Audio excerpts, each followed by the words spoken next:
बात दूसरे विश्व युद्ध के दौरान की है। नाजी जर्मनी की U-1206 सबमरीन नॉर्थ सी की गहराइयों में बिल्कुल शांत छुपी हुई थी। ऊपर ब्रिटिश प्लेन्स का कड़ी निगरानी वाला पहरा था और नीचे समुद्र का अथाह काला खौफ। सब कुछ ठीक चल रहा था और तभी एक बेहद अजीब और खौफनाक घटना घटी। सबमरीन के कैप्टन ने टॉयलेट का इस्तेमाल करते वक्त गलती से एक गलत वाल्व खोल दिया। सुनने में अजीब लगता है ना, लेकिन इस एक छोटी सी चूक का नतीजा ये हुआ कि महज कुछ ही सेकंड्स में समुद्र का पानी तेजी से वेसल के अंदर घुसकर सीधा बैटरीज तक पहुंच गया और वहां पैदा होने लगी जानलेवा क्लोरीन गैस। इस भारी भूल के कारण सबमरीन को मजबूरन सतह पर आना पड़ा, जहां ब्रिटिश फौजों ने उसे तबाह कर दिया और पूरे क्रू को बंदी बना लिया। ये पूरी घटना बिल्कुल साफ तौर पर एक बात साबित करती है, समंदर की सतह से 200 मीटर नीचे प्रकृति किसी को माफ नहीं करती। वहां इंसानी गलती की गुंजाइश बिल्कुल शून्य होती है। एक छोटी सी चूक भी या बस एक गलत वाल्व का खुलना सीधा मौत का पैगाम बन सकता है। कैसी अजीब बात है कि इतनी एडवांस्ड मशीन एक छोटे से ह्यूमन एरर से खत्म हो गई। तो आज की इस गहन चर्चा में स्वागत है। आज हम सब मिलकर उस विशाल लॉजिस्टिकल और मनोवैज्ञानिक चुनौती को समझेंगे कि आखिर 130 से ज्यादा नौसैनिकों को महीनों तक पानी में डूबे हुए एक बंद स्टील के ट्यूब में जिंदा कैसे रखा जाता है। ये कोई छोटी बात नहीं है, बिल्कुल वैसे ही जैसे 2024 में HMS वेंजेंस ने पूरे 201 दिनों तक समुंदर के नीचे रहकर एक नया और हैरत अंगेज रिकॉर्ड बना दिया। चलिए जल्दी से देखते हैं कि आज हम किन किन बातों पर गौर करने वाले हैं। शुरुआत करेंगे मौत के सन्नाटे से, फिर देखेंगे स्टील की इस तंग दुनिया को, समुंदर के नीचे खुराक का क्या इंतजाम होता है, ऑक्सीजन और पानी कहाँ से आता है, कचरे का खतरनाक निकास कैसे होता है, और आखिर में बात करेंगे सबसे बड़े दुश्मन की, यानी अपने ही दिमाग की। तो पहला हिस्सा है मौत का सन्नाटा, यानी समंदर की विशाल गहराई। एक सबमरीन को हम एक ऐसी हाईटेक और पूरी दुनिया से कटी हुई जगह मान सकते हैं जिसके ऊपर हजारों टन पानी का कुचल देने वाला बोझ है, और नीचे बस एक खतरनाक जमाने वाला सन्नाटा है। इस सन्नाटे और दबाव के बीचों बीच होते हैं इंसान। यहाँ बाहर की दुनिया से किसी तरह का कोई संपर्क नहीं होता। अब आते हैं दूसरे पहलू पर, जो है स्टील की तंग दुनिया और क्लॉस्ट्रोफोबिया, यानी बंद जगहों का डर। दरअसल नेवी के सिलेक्शन प्रोसेस में ना तंग जगहों के डर की बहुत ही बारीकी से जांच होती है। अगर किसी कैंडिडेट में हल्के से भी डर के लक्षण दिखाई दे जाएं, तो उसे सीधा रिजेक्ट कर दिया जाता है। इसका कारण बहुत साफ है, गहराई में पैनिक अटैक आने का मतलब है गलत फैसले लेना, और गलत फैसलों का सीधा सा अर्थ है सबकी मौत। जगह की इस भारी कमी को समझने के लिए एक दिलचस्प तुलना करते हैं। एक आम जेल में कैदी के पास भी औसतन 80 स्क्वायर फीट की जगह होती है, लेकिन इसके बिल्कुल उलट देश की रक्षा करने वाले एक बेहद ट्रेन्ड और एक्टिव ड्यूटी सबमरीनर के हिस्से में आती है सिर्फ और सिर्फ 20 स्क्वायर फीट की जगह। हाँ, बिल्कुल सही सुना, यानी एक कैदी के पास भी सबमरीनर की तुलना में 4 गुना ज्यादा पर्सनल स्पेस होता है। इस तंग जगह का एक और क्रूर गणित है जिसे हम USS मिजोरी के उदाहरण से आसानी से समझ सकते हैं। USS मिजोरी में 135 क्रू मेंबर्स मौजूद होते हैं, लेकिन हैरान करने वाली बात तो ये है कि बेड्स की संख्या सिर्फ 94 होती है। अब हिसाब लगाकर देखते हैं, हर किसी के हिस्से में तो एक बेड भी नहीं आ रहा, तो फिर बाकी लोग सोते कहाँ हैं? इसी भरी कमी को पूरा करने के लिए एक सिस्टम लाया गया है जिसे हॉट बंकिंग कहते हैं। अब क्योंकि नाविक ज्यादा है और बेड्स कम, तो पर्सनल स्पेस जैसा तो कुछ होता ही नहीं है।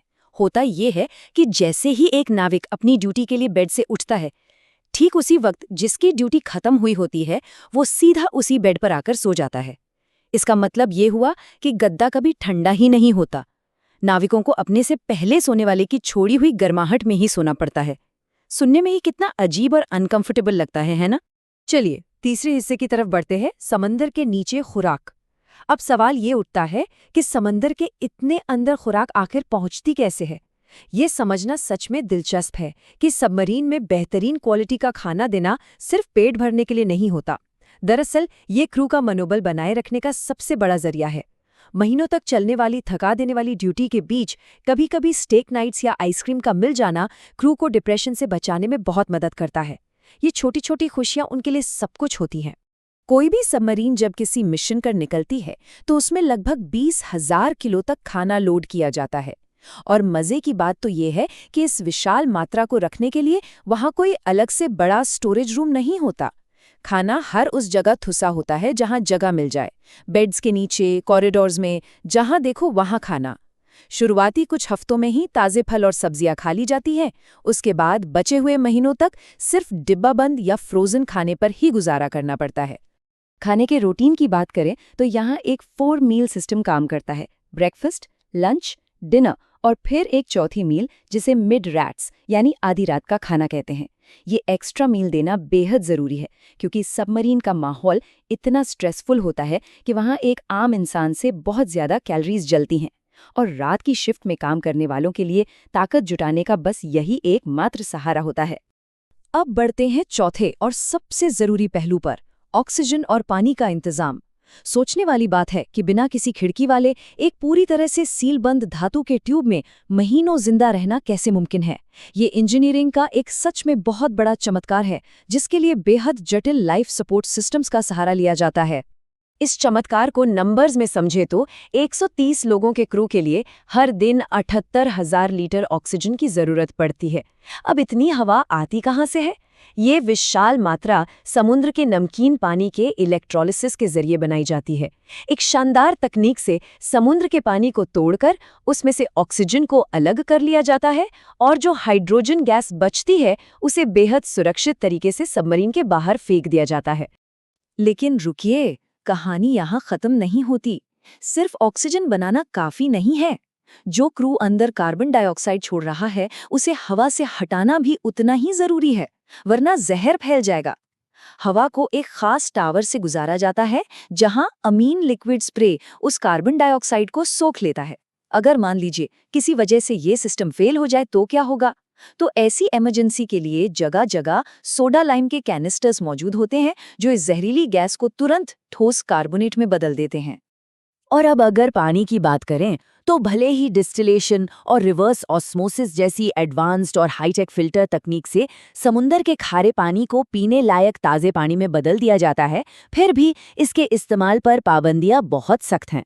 पानी की बचत किस हद तक होती है इसका अंदाज़ा इस बात से लगाया जा सकता है कि एक सबमरीनर को नहाने के लिए ज़्यादा से ज़्यादा सिर्फ 7 सेकंड का वक्त मिलता है। बस 1 मिनट। यहाँ पानी की एक एक बूंद किसी खजाने से कम नहीं होती। अब आते हैं 5वें हिस्से पर, कचरे का खतरनाक निकास। शुरुआत में हमने U-1216 सबमरीन की उस अजीब तबाही की बात की थी ना। वो कहानी हमें बहुत साफ अल्फाजों में याद दिलाती है कि समंदर के इतने भारी दबाव में टॉयलेट वेस्ट या किसी भी कचरे को सबमरीन से बाहर निकालना कोई आम काम नहीं, बल्कि एक बेहद खतरनाक और बारीक तकनीकी पैचरा है। वेस्ट को बाहर समंदर में फेंकने की एक बिल्कुल सटीक और कड़ी प्रक्रिया होती है। वेस्ट सबसे पहले सैनिटरी टैंक में जाता है, फिर हाई प्रेशर पंप्स चालू किए जाते हैं जो समंदर के बाहरी दबाव से भी ज्यादा ताकत पैदा करते हैं। इस दौरान वॉल्व्स के खुलने का एक तय क्रम होता है। अगर गलती से बाहर का वॉल्व पहले खुल गया और अंदर का बाद में, तो समंदर का पानी इतनी ताकत से सबमरीन के अंदर ब्लास्ट होगा कि कुछ ही सेकंड्स में सब खत्म हो सकता है। और अब आखिर में चलते हैं छठे और सबसे खौफनाक हिस्से पर। समुंदर के बाहरी खतरों से बच भी गए, पर उस दुश्मन का क्या जो अंदर ही बैठा है, यानी कि असली दुश्मन, अपना खुद का दिमाग। महीनों तक एक जैसी चारदीवारी, वही एक जैसी मशीनों की महक, वही गिने चुने चेहरे और सूरज की रोशनी या परिवार से पूरी तरह से संपर्क टूट जाना, ये सब एक आम इंसान के दिमाग पर बहुत गहरा डिप्रेशन और भयानक एंजाइटी पैदा करता है। इस भयानक मनोवैज्ञानिक दबाव से निपटने के लिए रोशनी का बहुत ही चालाकी से इस्तेमाल किया जाता है। सबमरीन के अंदर दिन के वक्त बिल्कुल नेचुरल सफ़ेद रोशनी जैसी लाइट जलाई जाती है, और जैसे ही बाहर की दुनिया के हिसाब से रात का वक्त होता है, लाइट्स को लाल रंग में बदल दिया जाता है। ये एक तरह से हमारे शरीर की इंटरनल क्लॉक को धोखा देने का काम करता है। इससे क्रू को महसूस होता है कि कब दिन है और कब रात, और उनके दिमाग का संतुलन बना रहता है। लेकिन कभी कभी जब दिमाग पर दबाव अपनी हदें पार कर लेता है तो सारी सटीक इंजीनियरिंग भी धरी की धरी रह जाती है। 1944 में USS टैंक के साथ जो हुआ वो इसका सबसे बड़ा और दर्दनाक उदाहरण है। हुआ ये कि बेहद स्ट्रेस की स्थिति में एक छोटी सी कैलकुलेशन मिस्टेक हो गई, और इसका अंजाम क्या निकला? सबमरीन से दागी गई एक टॉर्पीडो मिसाइल समंदर में गोल घूमकर वापस उसी सबमरीन से आ टकराई और उसे हमेशा के लिए समंदर की गहराइयों में दफन कर दिया। एक इंसानी गलती और सब कुछ राख। तो इस पूरी चर्चा के आखिर में एक बहुत ही गहरा सवाल सोचने पर मजबूर करता है। इन बेहद मुश्किल हालात में जिंदा रहना जाहिर करता है कि इंसान किसी भी माहौल में ढल सकता है, लेकिन हमने समंदर की उन कुचल देने वाली गहराइयों में जिंदा रहने के लिए दुनिया की सबसे बेहतरीन और मजबूत मशीनें तो जरूर बना ली हैं, पर क्या ये इंसानी दिमाग ही वो एकमात्र पुर्जा नहीं है जिसे हम चाह कर भी कभी पूरी तरह से इंजीनियर नहीं कर सकते? इस दिलचस्प और हैरान अंगेज सफर में साथ बने रहने के लिए बहुत बहुत शुक्रिया। उम्मीद है इस गहन विश्लेषण से कुछ नया जानने को मिला होगा। फिर मिलेंगे ऐसे ही किसी और रोचक विषय के साथ।